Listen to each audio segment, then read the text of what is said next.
natin si Jesus. Isang the best pong palakpak muli para sa ating Diyos na buhay. Okay. Praise God. Isang pinagpalang umaga po muli sa ating lahat. Good morning, everyone. Okay. Hindi na ako mag-on ng aking virtual background ha. Kung saan saang outer space ako napapapunta eh. Anyway, meron ako kikwento sa inyo. Alam niyo po ba na si Pastor ay fan ni Sarah Geronimo? Fan po ako ni Sarah G. Okay? At ako po natutuwa pagka naririnig o napapanood ko siyang nagpe-perform. At ako po ay natutuwa rin na mapanood yung mga movies niya. Okay? Ako po ay fan ni Sarah Geronimo. Hanga po ako kasi kagaya ni Gary V. Kasi fan din ako ni Gary V eh. Diba? Gary Valenciano. Yan. Kaya ako napahanga ni Sarah G kasi para siyang si Gary V na female version. Kaya niya kasing mag-sing and dance. Hataw talaga. Ano? Mahirap yon. Nakakapagod.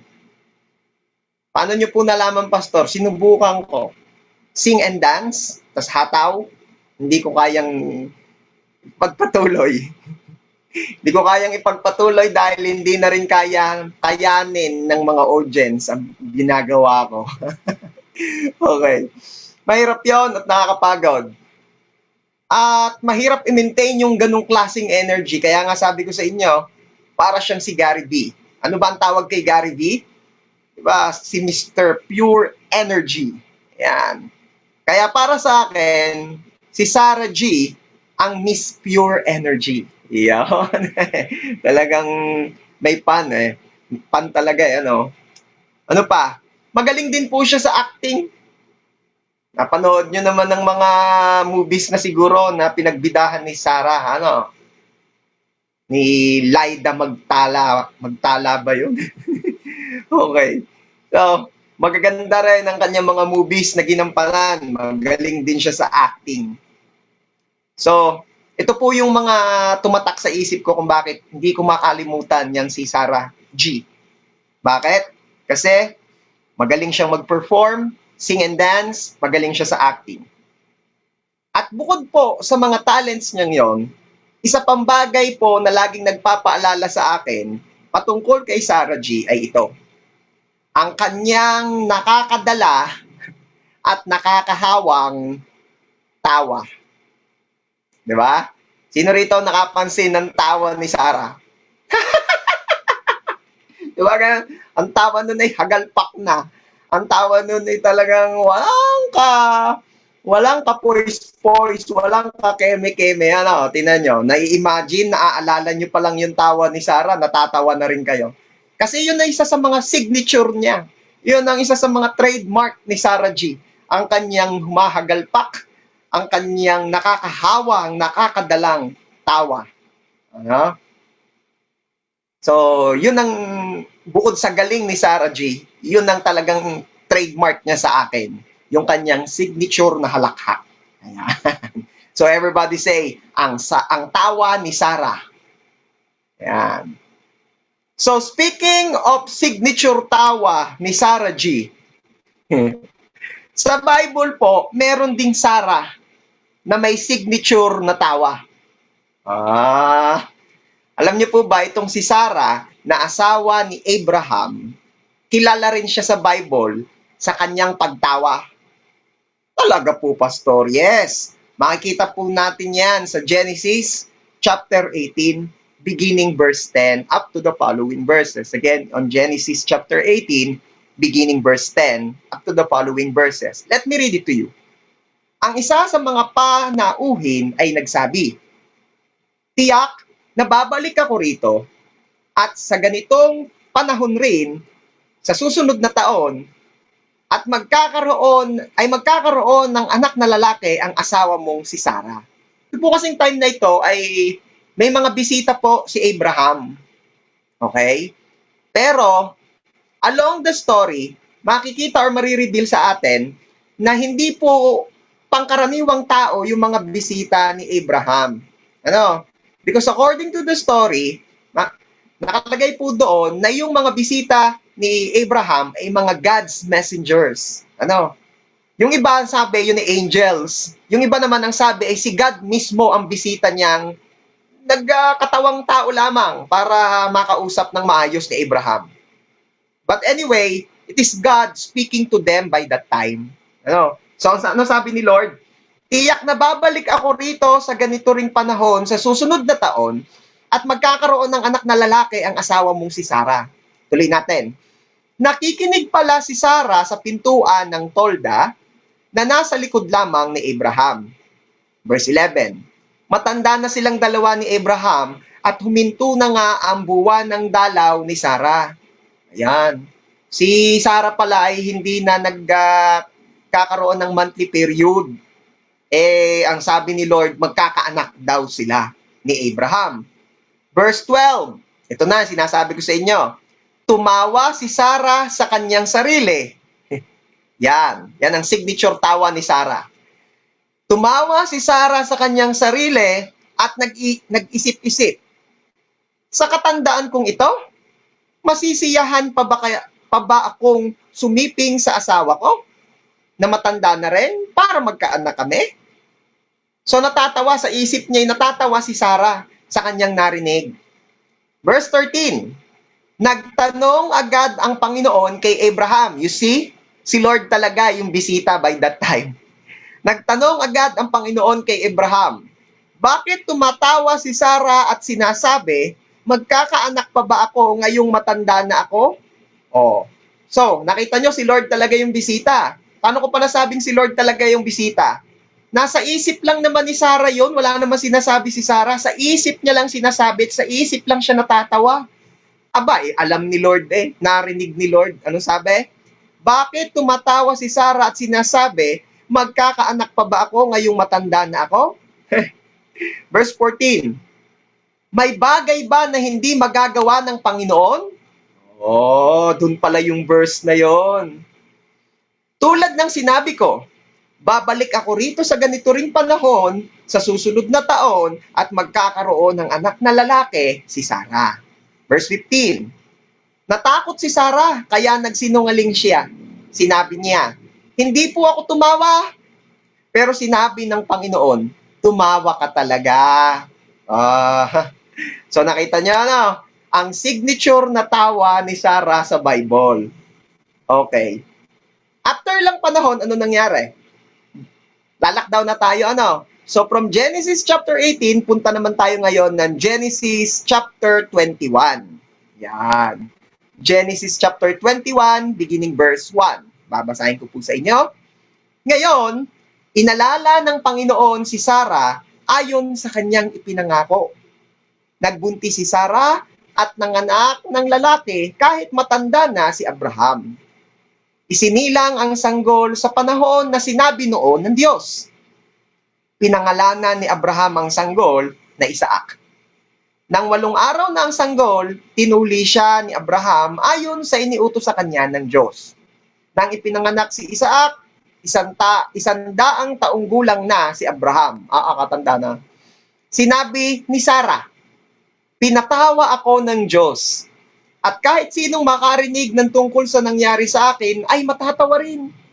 Sino kaya ang makapagsasabi kay Abraham na makakapagpasuso pa ako ng sanggol? Pero nagkaanak pa ako kahit matanda na siya. Wow!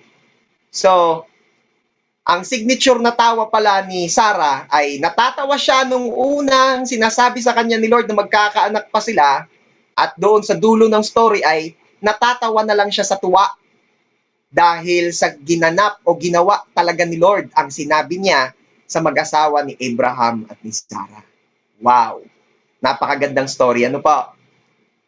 So, ngayon, pag-uusapan natin, ano ba yung mga bagay na kapag ka nababanggit sa iyo o nai-declare sa iyo o nasasabi sa iyo ng Lord through His words or through the preachings na napapakinggan at nasasamahan mo Parang di mo mapanampalatayaan. Para kang si Sarang natatawa na lamang.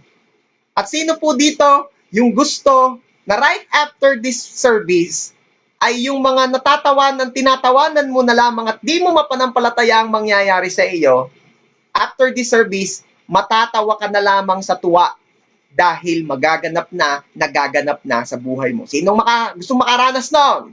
Amen? Okay. So ngayon pong umagang ito, sa biyaya ng Diyos, pag-usapan natin, mula sa kwentong ito ni Sarah, pupulot po tayo ng mga aral.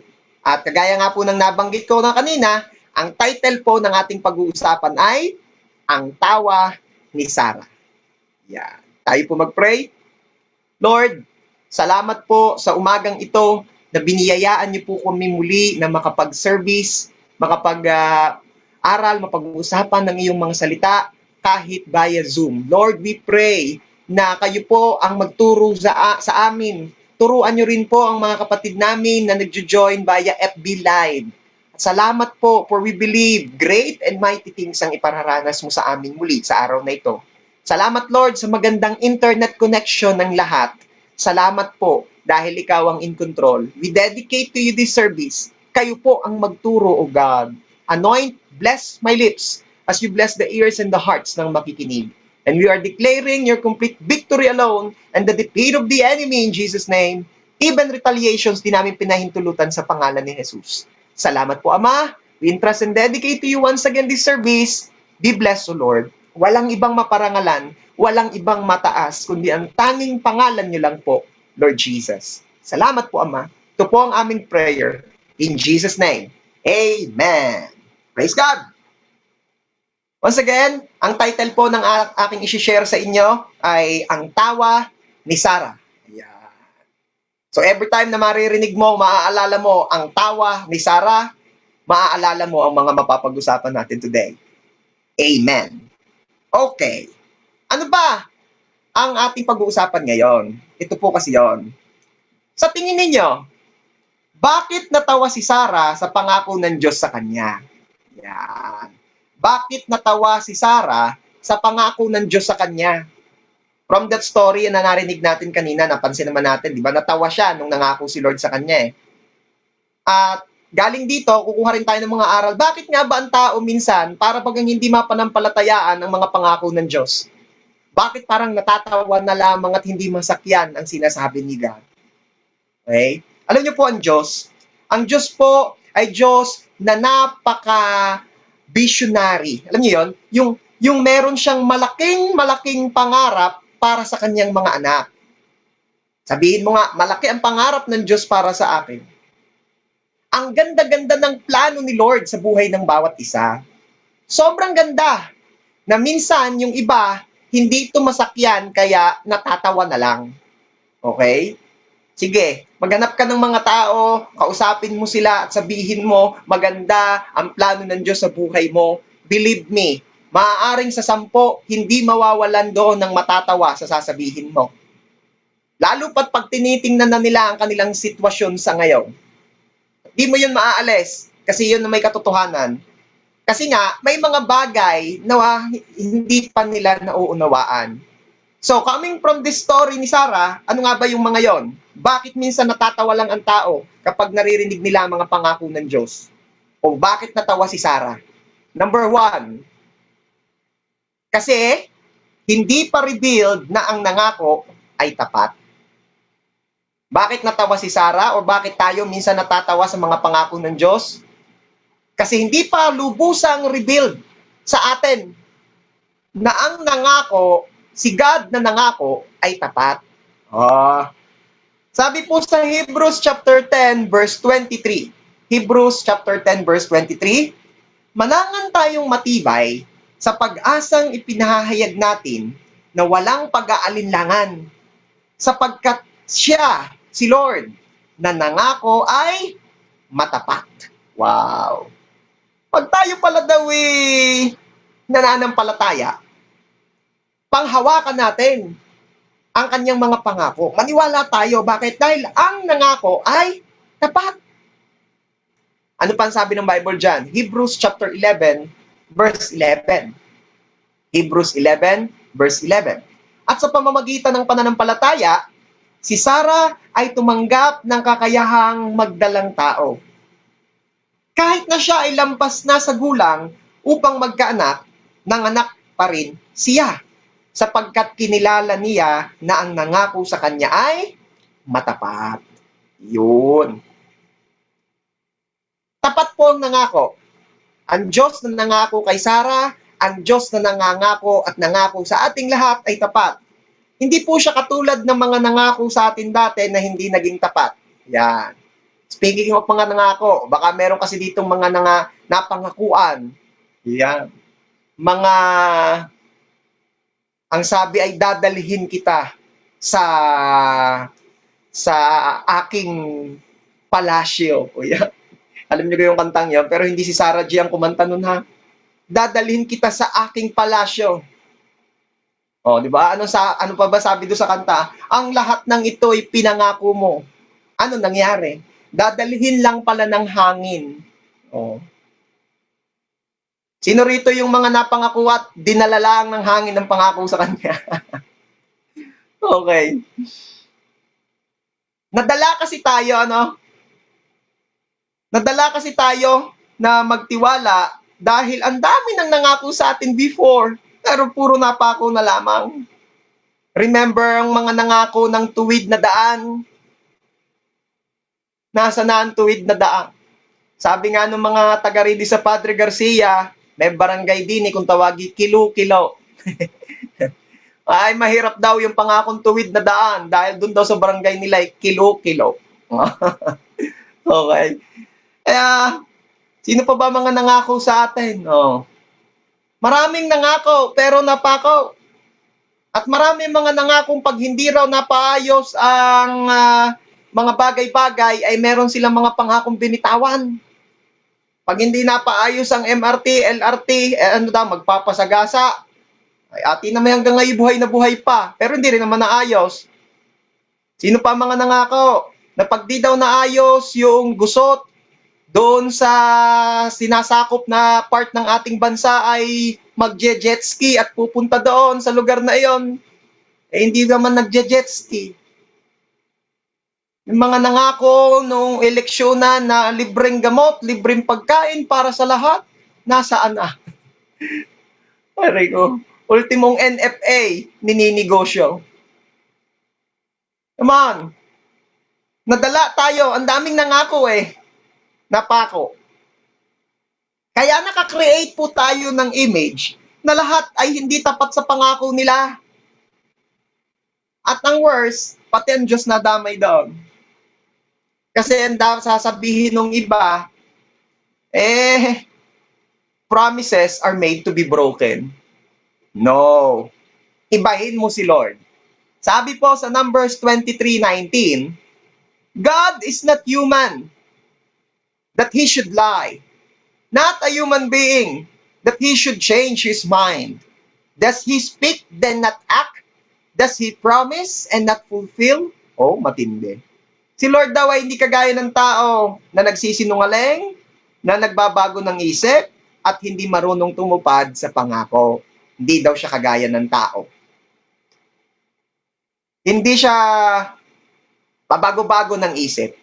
Kaya nung nangako po ang Diyos na maganda ang future mo, kapatid, mangyayari yun. Ano sabi ko? Nung nangako po ang Diyos maganda ang future natin, mangyayari yun. Amen? Ang tao, pwedeng tuparin niya ang kanyang pangako, pero minsan, hindi yung original promise ang nangyayari. Minsan, nagbabago. Okay? Halimbawa, nung minsan ako ay nangangako sa aking anak na bibilhan ko siya ng Bob the Train na blanket o kumot. Ay, inaking kahirap naman palang maghanap niyang Bob the Train na yan. Wala ko kumakitang kumot na Bob the Train. Ang nakita ko ho ay yung Frozen. Yung dalawang prinsesa na yung isa ay may kapangyarihang yelo. Yun ay cartoons. Yun ang nakita ko. Di yun ang aking ibinigay. Aba, pagkaabot ko doon sa aking anak, nalulungkot Ang sabi, I want Bob the Train blanket, not Frozen. Ay, di, tinupad ko naman ang pangako kong ibili ko siya ng bagong kumot. Yun nga lang, hindi Bob the Train, Frozen. Ano ibig ko sabihin down? Meron kasi nga ang tao, nangangako, kaya lang hindi yung tunay original na pangako ang naiibigay. Minsan nababago. Okay? Kaya minsan hindi natin mapanampalatayaan ang mga pangako ng Diyos dahil akala natin, alay, ano may mababago din. Hindi naman yan mangyayari. Kaya minsan natatawa na lang tayo, ano? Pero ibahin mo ang Diyos. Ang sabi niya kanina doon sa verse 23:19, pag siya'y nangako, hindi niya yon binabago. At ang sabi doon, God is not human that He should change His mind. Yeah. Hindi pa bago-bago ang isip ng Diyos. At ano pa? Marami kasi sa atin naka-experience ma-drawing. Sino po rito? Relate much na drawing. At hanggang ngayon, hindi pa kinukulayan na nandrawing. Ano? Mga drawing na tropa? Sino yung mga drawing na tropa dyan? Yung mga clients na drawing, nagpa-reserve. Ayan. Natunaw na ang chocolate, hindi pa kinukuha. Ayan.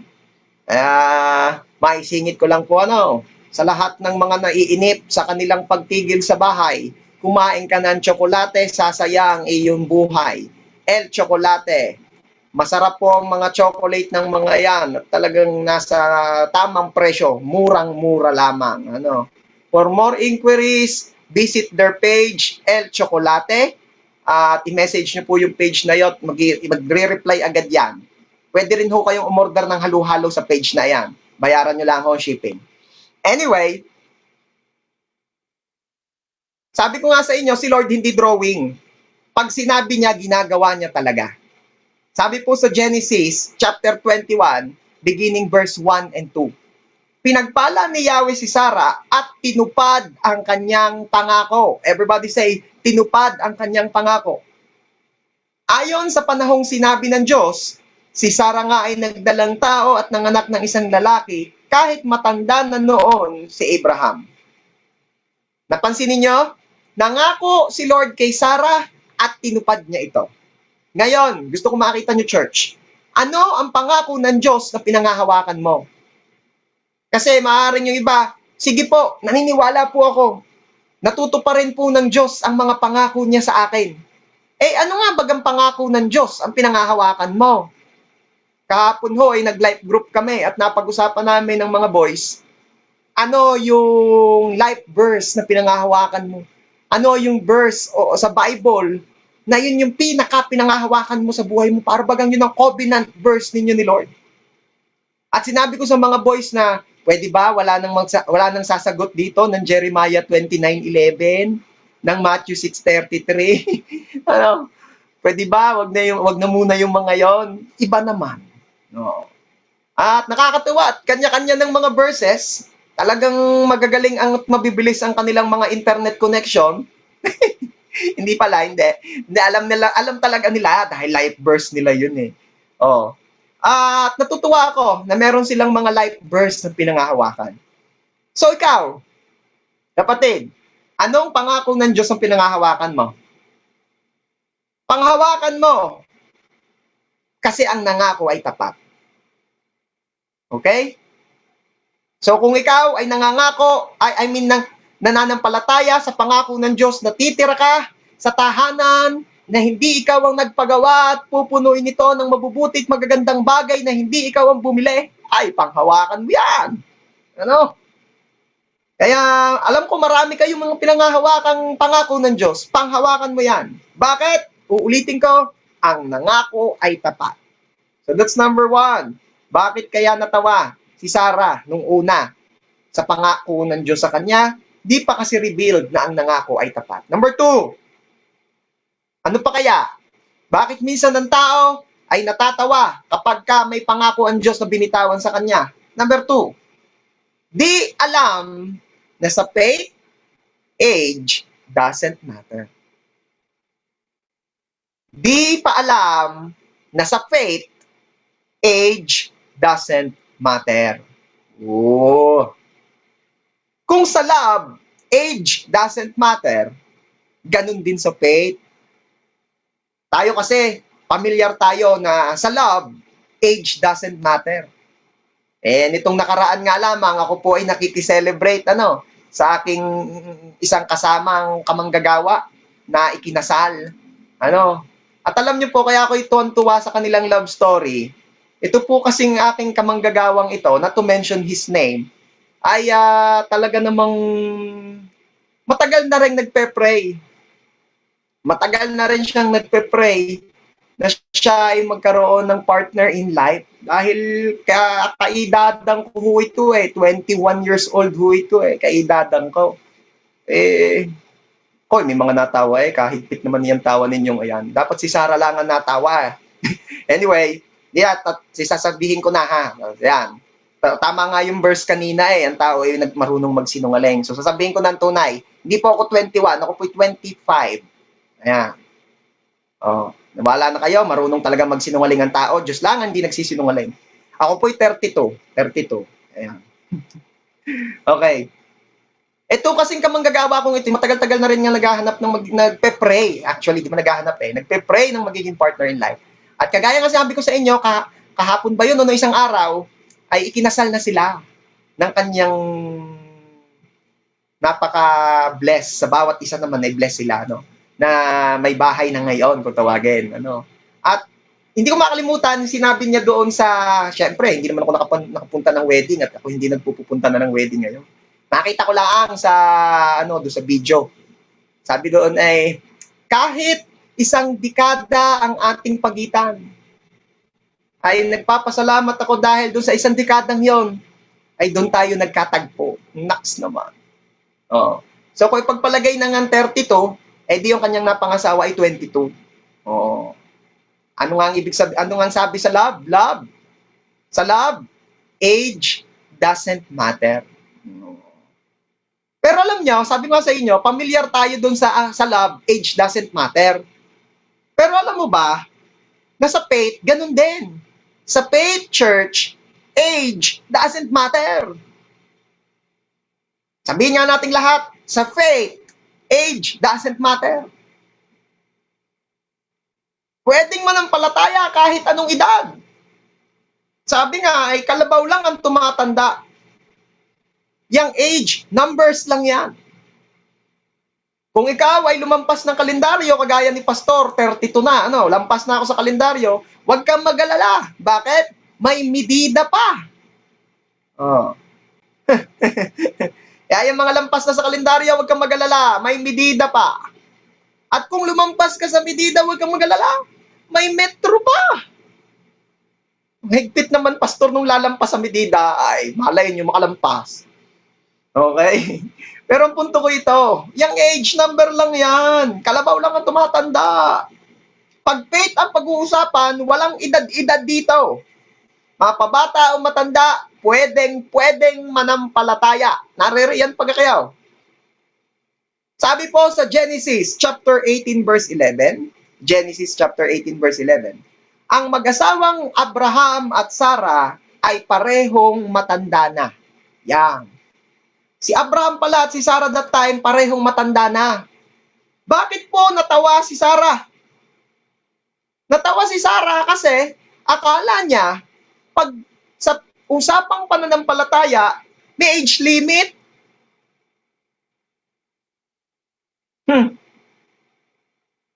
Ilang taon na ba si Abraham nung time na yon? Genesis chapter 21 verse 5. Genesis 21 verse 5, 100 taon na si Abraham nang ipanganak si Isaac. Ay, may tanda na. Talagang aray kaunti na nga lalampas na sa metro, sa medida. Higpit. Okay. Church, may sasabihin ako sa inyo.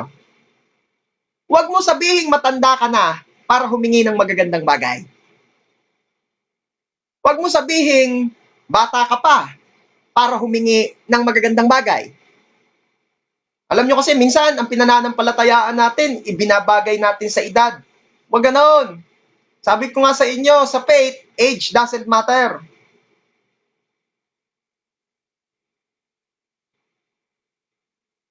Huwag mong sabihing bata ka pa para humingi ng bahay, ng sariling bahay.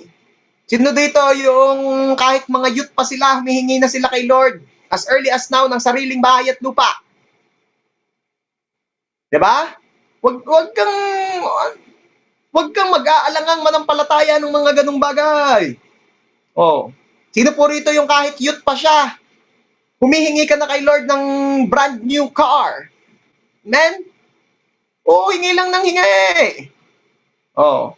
Sino rito yung kahit bata pa siya, humihingi na siya kay Lord ng asawa? Wag na muna. Wag muna yon.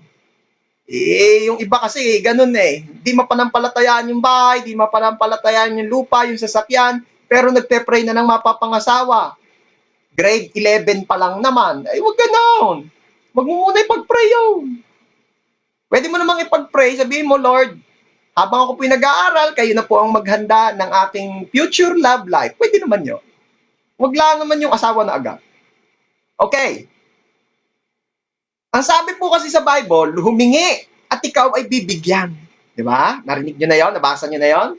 May nakapag-tweet sa inyo, may nag-tag sa inyo. Ano? Humingi at ikaw ay bibigyan. May nabanggit po ba doong edad?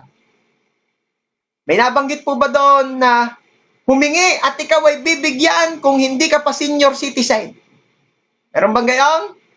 Humingi at ikaw ay bibigyan kung ikaw ay legal age na. Meron bang gayon? Wala!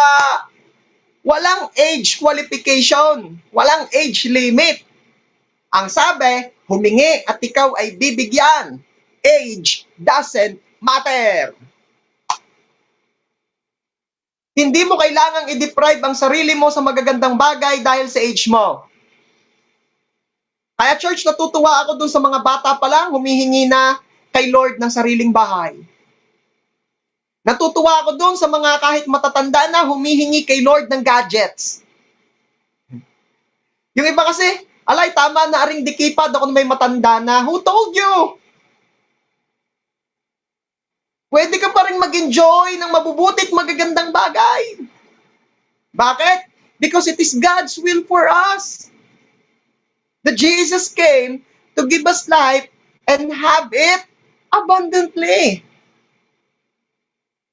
Ang kalooban po ng Diyos sa atin ay hindi lang buhay na mahaba, kundi buhay na masagana. At di lang buhay na masagana, buhay na kasiya-siya.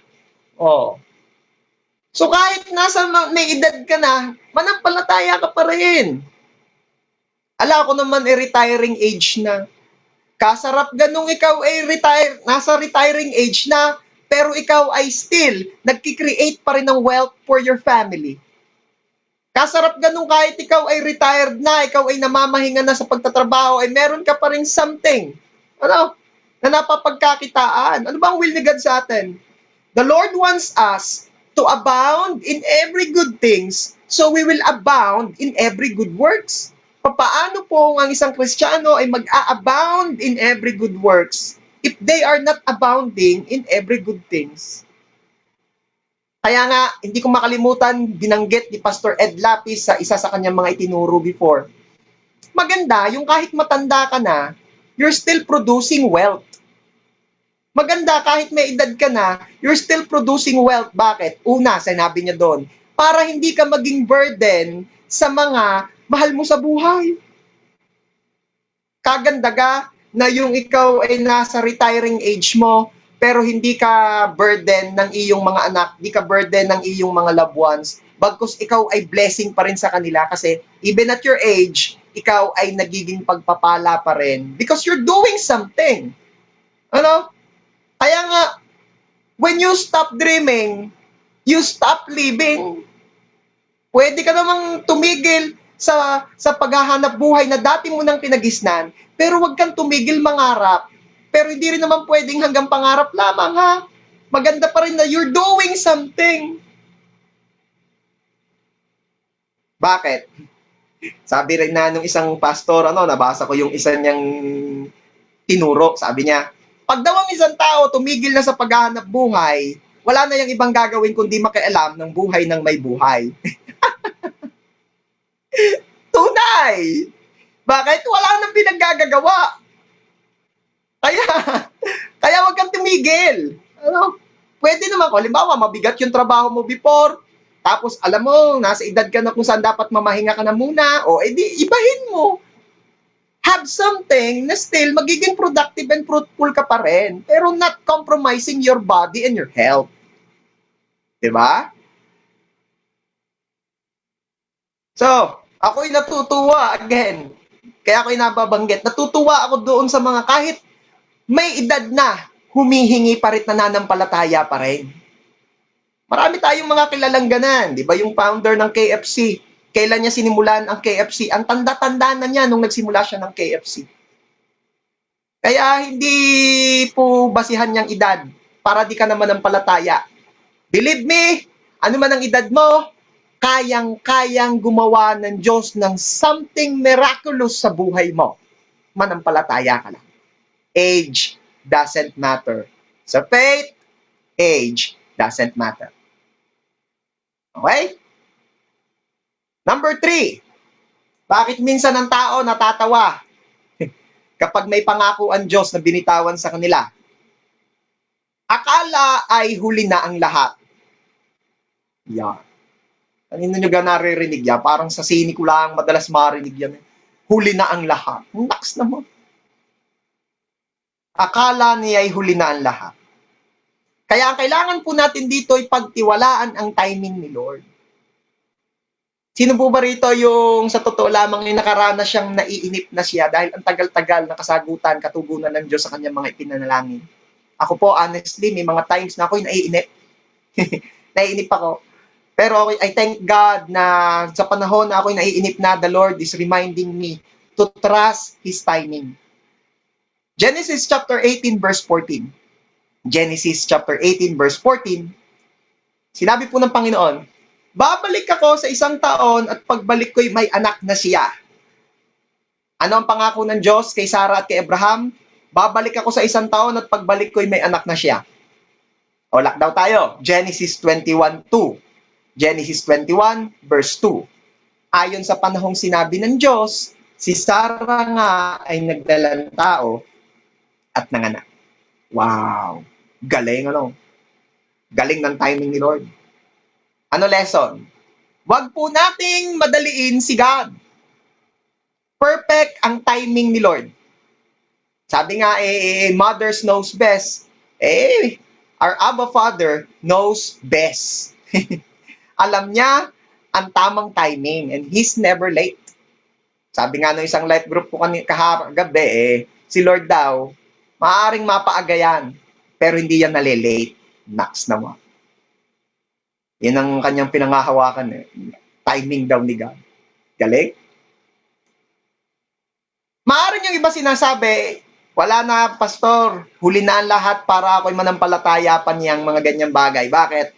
Kasi hindi na maganda ang nangyari sa akin before. Hindi na maganda yung mga nasimulan ko. Hindi na maganda ang mga kinakaharap ko ngayon. Mahirap na para sa akin ang manampalataya pa. Isasabihin ako sa inyo. Alam mo ba na ang kahapon mo ay di pa siya ng bukas mo? Ang kahapon mo, church, ay hindi pa siya ng bukas mo. Hindi totoo yung kung ano ka ngayon ay magsasabi ng bukas mo. Hindi yan totoo. Siguro doon sa mga wala kay Lord, baka ganon. Pero para sa atin, iba ang basihan natin ng ating kinabukasan. Saan ba nakabase ang kinabukasan mo, church? Kailangan ng kinabukasan mo ay nakabase sa pangako ng Diyos, sa biyaya at katapatan ng Diyos. Huwag mong i-base ang future mo sa present mo or sa kahapon mo. Ang kahapon natin ay di pa siya ng bukas natin. Gusto niyo ng example? Ito ang kahapon ni Sarah. Genesis 16:1. Hindi magkaanak si Sarai na asawa ni Abram. Yan ang kahapon ni Sarah. Hindi siya nagkakaanak. Baog, matanda na. At nakita naman natin na hindi nahadlangan ang Diyos ng kahapon na ito ni Sarah. Bakit? Kasi church, mas makapangyarihan ng Diyos kesa sa kahapon mo. mas makapangyarihan ng Diyos kaysa sa ngayon mo. Ano ang kahapon mo? Ano ang ngayon mo? Huwag mong isipin na akalaing makapangyarihan yan. Bakit? Mas makapangyarihan ng Diyos kaysa sa kahapon mo. Ano ba ang kahapon mo? Ikaw ba yung taong lubog sa bisyo? Ikaw ba yung taong hanggang ngayon ay nagkakasala pa rin? Napakaraming problema? Malabo pa rin ang karir? O ikaw yung tipo ng taong alam mo na yung educational background mo ay hindi talaga namang hindi pwedeng ipagsabayan sa taas ng competition sa pag-a-apply ng trabaho ngayon? Maaring ganun ang kahapon mo? Hindi kayang hadlangan ng kahapon mong yan ang magandang bukas na gustong ibigay ni Lord sa iyo. Amen? Ano ang kahapon ni Sarah? Siya'y baog, siya'y di magkaanak, siya'y matanda na. Ano ang ginawa ng Diyos sa kanya? Genesis 18:10. Genesis 18:10, pagbalik ko'y may anak na siya. Wow! Church, kayang-kaya ni Lord na pagpalain ka, ano man ang kahapon mo. Ano ba ang turing ng mga tao sa iyo noon? Ano ba ang turing ng tao sa iyo o tingin ng tao sa iyo? Ikaw ba ay naka-experience na ma-label na? Ala, wala nang kinabukasan ng batang yan. Nako, wala. Mag-aasawa na rin lang yan. Wala na yan. Gaya na lang yan. Anak ko, patambay-tambay naman. Ano pag magiging buhay niya? Wala na yan. Gaya na lang yan. Ikaw ba ay naka-experience ng ma-label ng ganon? Na para bagang wala nang pahihinatnan? Para bang patay na at wala nang patutunguhan? Kung ganun ka, naka-experience ka ng ganon, relate much ka kay Sarah at kay Abraham. Bakit? Sabi po sa Hebrews chapter 11 verses 11 and 12. Hebrews chapter 11 verses 11 and 12. Ang idinidescribe po sa verse na ay si Sarah at si Abraham. Sa isang taong maiituring na halos patay na ay nagmula ang isang lahi. Bakit maiituring na halos patay na daw that time si Sarah at si Abraham? Kasi matatanda na, baog pa. So kumbaga parang wala na. Na-label na sila ng ganon. Pero ano daw nangyari? Sa isang taong maituring na halos patay na ay nagmula ang isang lahi. Wow! Kaya, kahit pa ang turing na-label ka ng mga tao na ikaw ay parang wala nang patutunguhan yan. No! Dahil sa pamamagitan mo, kayang gumawa ng Diyos ng something miraculous. Amen?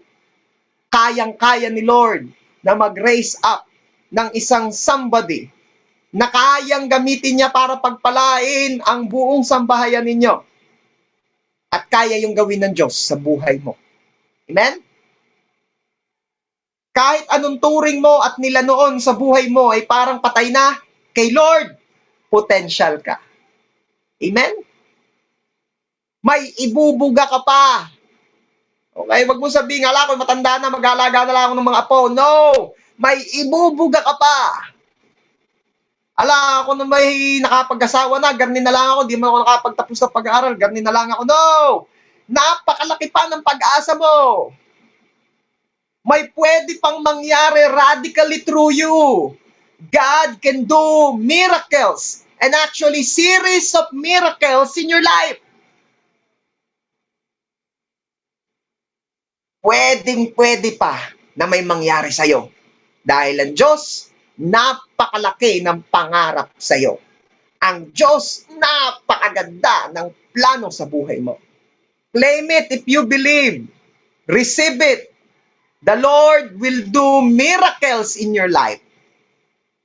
Just believe. At maaaring hanggang ngayon tinatanong mo pa sa isip mo, kahit po ang pangit-pangit na ng kahapon ko, it doesn't matter. Dahil higit na mas makapangyarihan si Lord kesa sa kahapon mo. Ang Diyos po na ating pinaglilingkuran ay Diyos ng kahapon, ngayon at bukas. Kaya kung pangit ang kahapon mo o yung ngayon mo, tuluyan mo nang iwan yan. Talikuran mo na at huwag nang muling babalikan pa. Huwag kang magpabihag dyan sa pangit mong past. Dahil hindi ka inibig ng Diyos para lang maging bihag ng kahapon. Pinalaya na nga tayo ng Diyos dyan eh. Sobrang mahal tayo ni Lord na the moment inihingi mo ng tawad at pinagsisihan mo yung hindi mo magandang future, present, or past, patatawarin ka ng Diyos.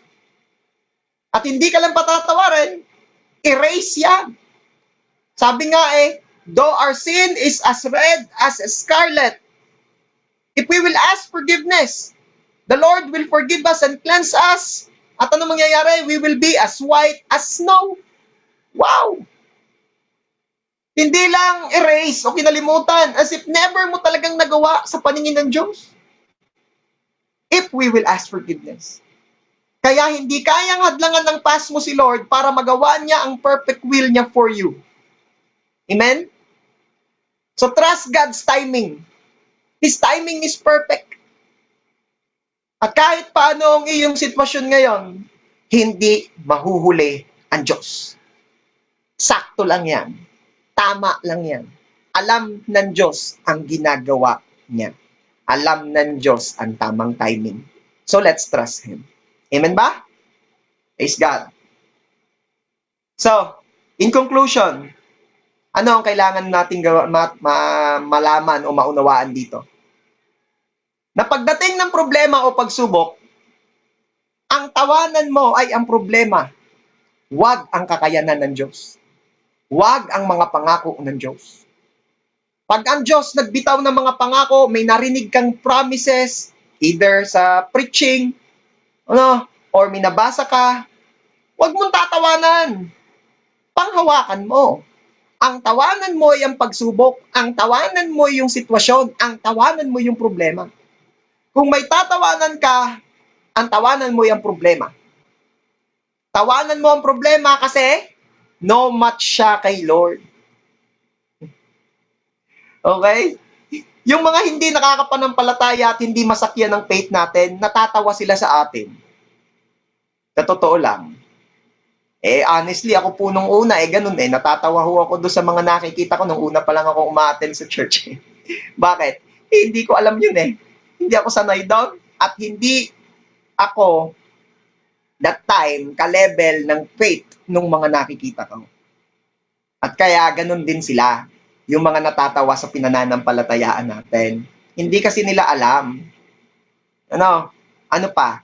Hindi nila alam, hindi nila masakyan yung faith natin. Hindi nila alam na indirectly, si Lord na pinananampalatayaan natin ang tinatawanan nila. Pero syempre, our God is gracious kasi hindi naman nga nila nauunawaan. Remember, nung si Jesus ipinapako sa cross, anong sabi ni Jesus kay Abba Father? Ama, patawarin niyo po sila at di nila alam ang kanilang ginagawa.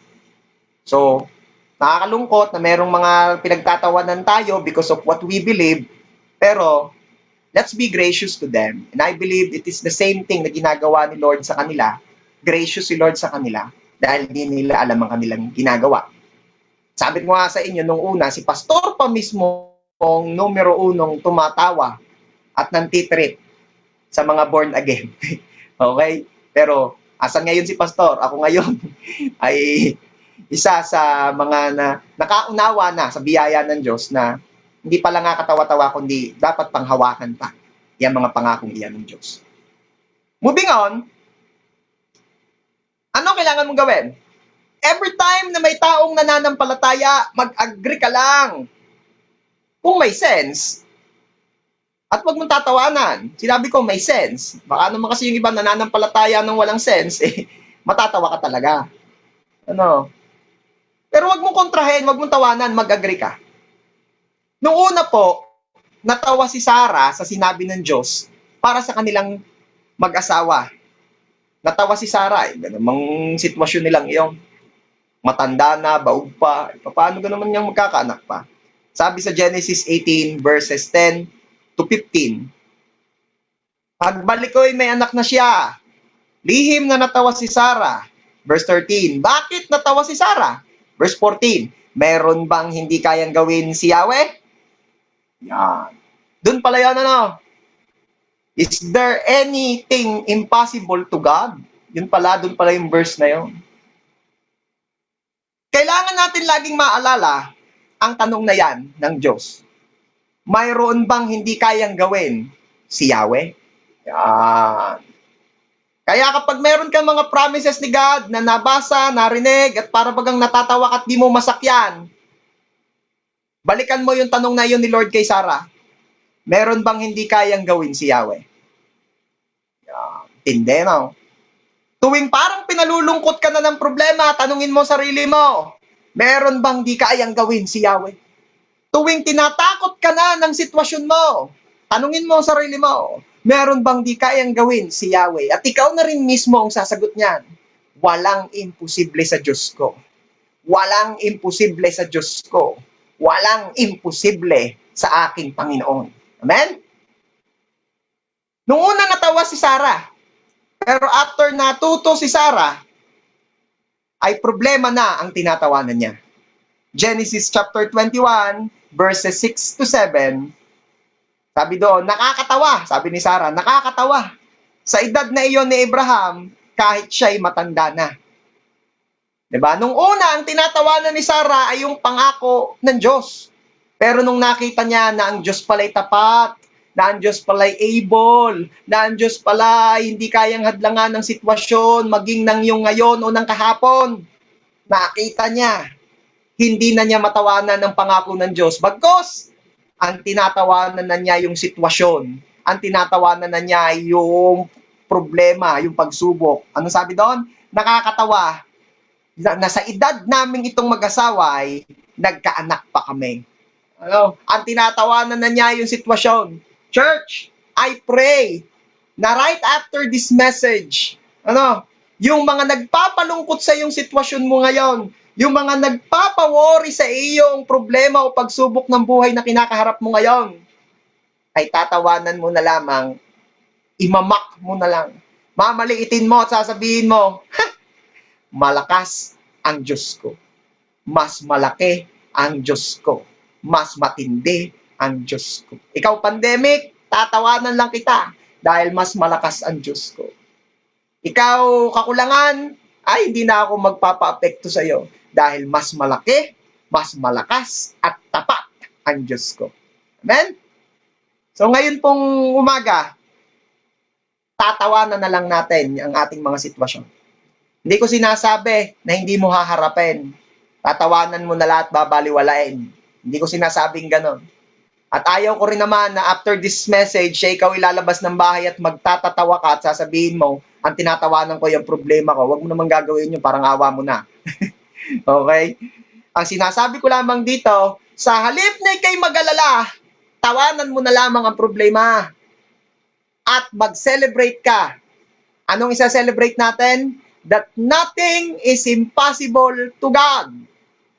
Nothing is impossible to those who believe in the Lord. Amen? So, let's be like Sarah, na nung una ay natawa dahil hindi masakyan ng pangako ng Diyos. Ngayon natatawa na sa tuwa dahil nalaman niya, napatunayan niya na sa buhay niya, nothing is impossible kay God. Amen? So as we end, okay? As we end, we will worship God. We will celebrate God's goodness. We will sing, nothing is impossible to those who believe in Christ. Pwede ba yon? So bago natin kantahan ng Diyos, pwede ba palakpakan natin ng the best si Jesus? Come on! Woo! Praise God! Let's worship the Lord and we will declare, nothing is impossible to the Lord. Amen.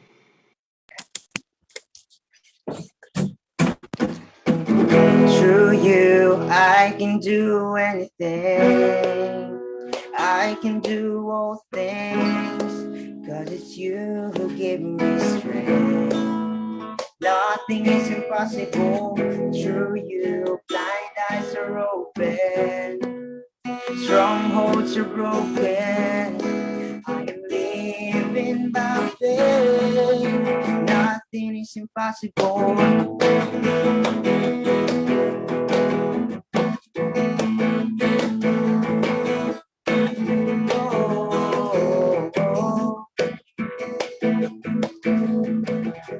I'm not gonna live by what I see. I'm not gonna live by what I feel. Deep down, I know that you're here with me. And I know that you can do anything. Through you, I can do anything. I can do all things, 'cause it's you who gives me strength. Nothing is impossible. Through you, blind eyes are open. Strongholds are broken. I am living by faith. Nothing is impossible.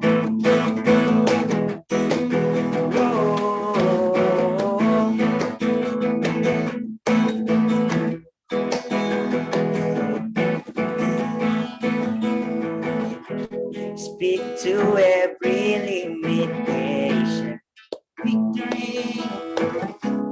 Victory is my declaration. The same power that raised you from the grave is in me, so I will give you praise. Through you, I can do anything. I can do all things, 'cause it's you who give me strength. Nothing is impossible. Through you, blind eyes are open. Strongholds are broken. I am living by faith. Nothing is impossible. Through you, I can do anything. I can do all things, 'cause it's you who give me strength. Nothing is impossible. Through you, blind eyes are open.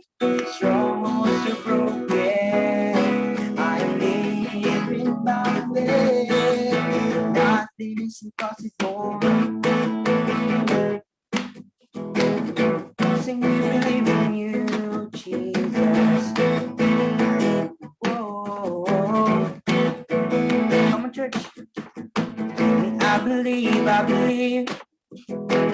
I believe, I believe in you. I believe, I believe. I believe, I believe in you. I believe, I believe. I believe, I believe in you. I believe, I believe. I believe, I believe in you. Through you, I can do anything. I can do all things, 'cause it's you who gives me strength. Nothing is impossible. Through you, blind eyes are open. Strongholds are broken. I am living by faith. Nothing is impossible. Through you, I can do anything.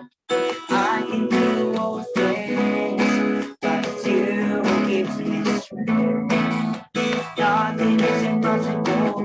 Through you, blind eyes are open. Strongholds are broken. I am living by faith. Nothing is impossible. I believe, I believe. I believe, I believe in you. I believe, I believe. I believe, I believe in you. I believe, I believe. I believe, I believe in you. I believe, I believe. I believe, I believe in you.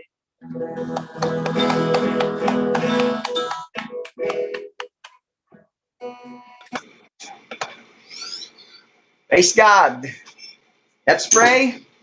Father, salamat po sa biyayang muli kami po ay mapaalalahanan ng iyong mga salita. Salamat Lord for we believe kayo po ang siyang nangusap sa aming lahat. Salamat po. Lord, thank you. Kasi sa kabila po ng aming mga alinlangan, sa kabila po ng aming kawalang pananampalataya, ikaw ay Diyos na nananatiling tapat at Diyos na patuloy na kumikilos sa iyong mayamang biyaya at habag upang kami patuloy maniwala at manampalataya sa iyo at sa iyong mga pangako. Salamat po, Ama. Ang mga bagay na ito ay nagpapakita lamang at nagpapatunay na gustong-gusto mo talaga kami mapagpala. Na sa kabila ng aming mga doubts, eto at patuloy ka pa rin nagpapaalala na kami ay manampalataya at kami tatanggap. Thank you, Lord. Thank you, Lord. We ask forgiveness sa mga pagkakataon panahon na kami po ay nag-doubt. Sa mga panahon, pagkakataon na di namin mapanghawakan, di namin masakyan ang iyong mga pangako sa amin.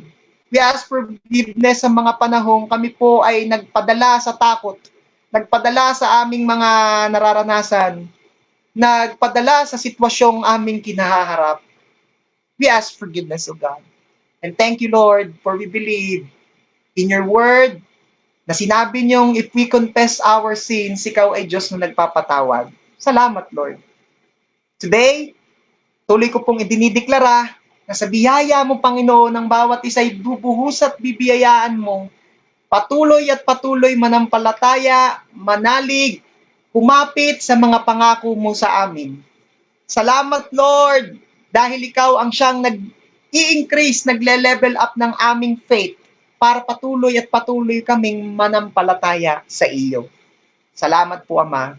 I declare na ang JA1 San Jose family, maging lahat ng naaabot ng mga panalangin ito, ay makakaranas ng level up in faith in Jesus' name. Ile-level up mo, O God, ang aming pananampalataya sa iyo sa pangalan ni Jesus. You said in your word na ikaw ang nagbibigay ng kagustuhan at kakayanan na gawin ng iyong kalooban. Kaya Lord, we pray, we believe, enable us, equip us, para mas higit pa kaming manampalataya sa mga pangako mo sa salita mo sa iyo. Salamat po, Panginoon. And I pray na lahat ng aming mga narinig ngayon, na hindi lamang kami na-inform, kundi kami po'y na-transform ng iyong mga salita. Salamat po, Ama. To you alone all the glory and honor. Ito po ang aming prayer in Jesus' name. Amen. Amen. Praise God.